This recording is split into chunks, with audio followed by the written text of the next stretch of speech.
So Palantir just can't catch a bid, guys. It's been rough, right? We're down another 2% today, trading at $133, and quite frankly, holding the 130s by a thread. And earlier this week, I think on Monday, or no, Monday was closed. On Friday, actually, late last week, we almost hit $140 a share. Then we started off this week, yesterday, Tuesday, with a nice pop. We tried breaking back through that high from Friday, but we failed, right? We hit 139 to be exact on Friday. Then yesterday we hit about, let's see, 138.50-ish. Then we got hit there. We got rejected, and it's been downhill since. You guys can see on this 5-day, 5-minute, we hit that level, 138.50. Then we downtrended into close yesterday, all of the aftermarket, all of the pre-market today, and then we dumped down to 131 right after open today, which we took out the lows from yesterday, right? So the bears are gaining an edge in the short term here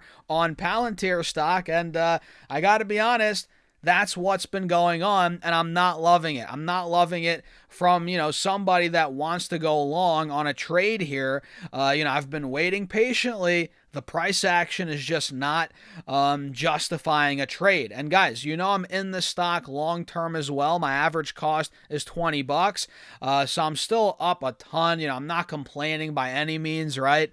But I've been eyeing up a trade, and I think Palantir is due for a move to 175. Maybe even higher, but I'm not trying to front run that move, right? Meaning I'm not trying to get in now and hold it for months before it actually moves, right? That's, there's opportunity cost to your capital, right? So I don't want to sit on a dead stock for longer than I want to, right? So I kind of want to wait for that breakout, but we're just not getting it. It's been, arguably dead in the water for a while now. The bears are gaining an edge. They have been, and every single time we try and break out, we think we're going to break out, we're met with more sellers. And now on this 20-day chart, you're noticing PLTR, we were above these moving averages for a couple of days. We actually had a golden cross, and now it's the opposite. We're back under the moving averages.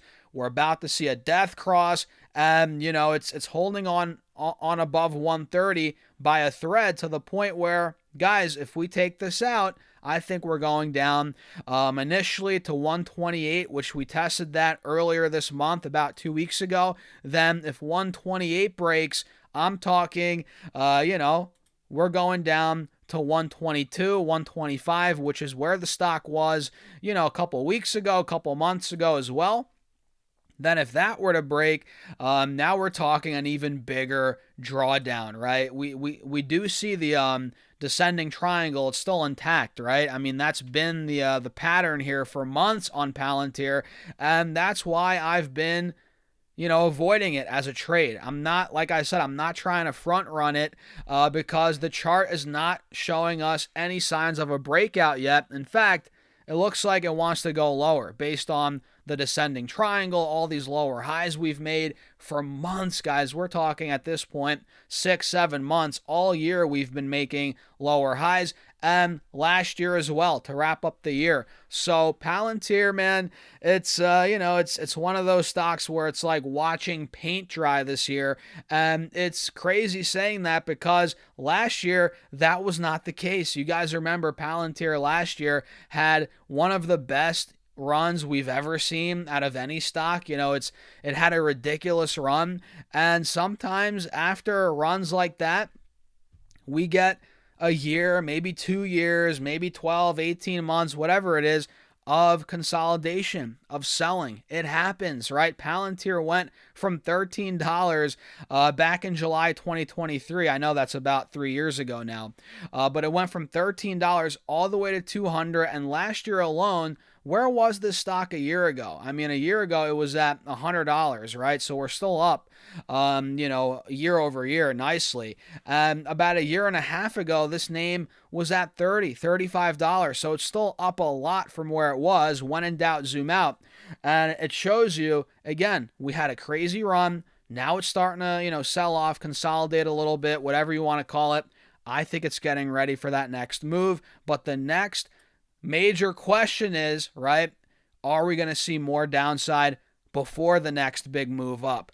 I think we might, based on the charts here, which is why I'm still sitting on my hands when it comes to trading Palantir. And again, I'm still in it long term. I'm a happy shareholder. I took some profits last year. You guys know that, as anybody, wise would or should. You should always lock in some sort of profit, especially if you're up. I think I was up like 900% when I locked in some profits, and especially if you're up, or especially if it's in the long-term capital gains, territory. So if you held the stock for over 12 months, you're up hundreds of percent. It's a good idea, in my opinion, to take some profits, some off the table. And that's exactly what I did last year. And I'm glad I did. That was at $180 a share. I'm glad I did it.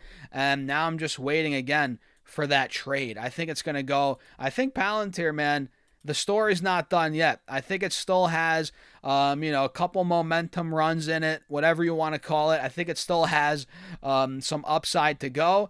And we're just waiting patiently, even if it means waiting until the back half of this year, early next year. I have time. Guys.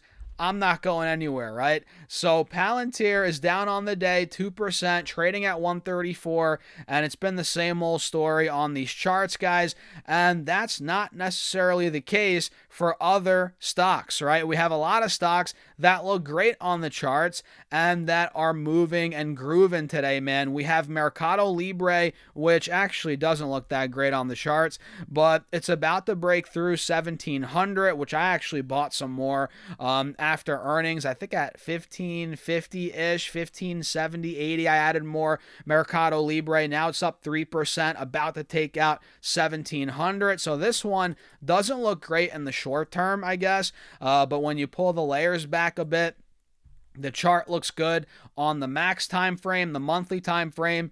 It's a buy, in my opinion. So Mercado Libre, longer term, looks great. And if you have patience, I think this stock will come back big time.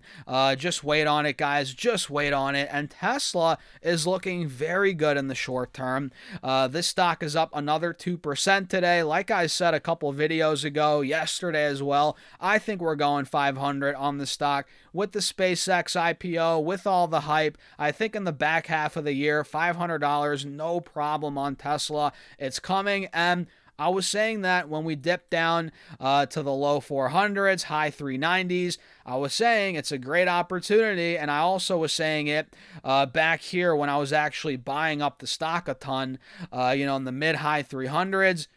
Great opportunity, and here we are in the mid 400s now, and I think we're going to take out these highs from around 2 weeks ago, 450, no problem, and I think we're going higher. So Tesla up around 2%, looks very good on the day. Stocks like Amazon, AMZN, are moving as well. 2.5% green day here on Amazon. And we talked about this yesterday. We talked about how it ran up so much in April. Now it's consolidating. It's been consolidating above that previous high. Well, it was the high for months, 250, 255, right? We held that as support here the last couple of weeks, and now we're rocketing off of that support, bouncing off of that 180 SMA. Guys, I think Amazon is getting ready for a move now to $300 a share. I don't know about, if it's going to hit that tomorrow or next week, but I'm confident in the next couple of weeks, months, we're going to be at $300 plus on the stock. And, it needed a little bit of consolidation after such a big move, and we got it. Now I think we're going to go even higher. So Amazon, I love it. AMZN, my top holding as of right now, my top individual stock holding. And let's see, Robinhood's creeping up as well, which I've been loading up on Robinhood here, guys. I think low mid 70s is a gift. I think 60s, if it gets there, is a great price. I think overall this entire range that we've been in, this consolidation range over the last couple of months, it's been a buying opportunity, and I think a lot of people agree. A lot of people are, buying up Robinhood right now for a long-term play. This is not a trade, although you can trade it. I mean, I think Robinhood in the short term could go back to 90 like that, $100 like that, so you could trade it. Trade at your own risk, though, guys. Trade at your own risk as always. But I think longer term, I'm in it for the longer term, man. I think we're going 125, 150 plus. So I think anywhere here is a great buy. Even towards 80, even low 80s, you can argue is a good buy for Robinhood, right? So that's kind of where I'm at. Couple stocks I'm looking at, some thoughts on Palantir. What do you guys think? Let me know in the comments. Hit the like button. Make sure to subscribe and check out my Patreon for my portfolio updates and my private Discord. Shout out to everybody that's been joining, guys. We're getting members every single day. I'm glad you're finding value in that Patreon, man. Shout out to everybody that's joined. Again, link down below, pinned in the comments, or go to StasserFest.com/Patreon. And with that being said, cheers. I'll see you all in the next video.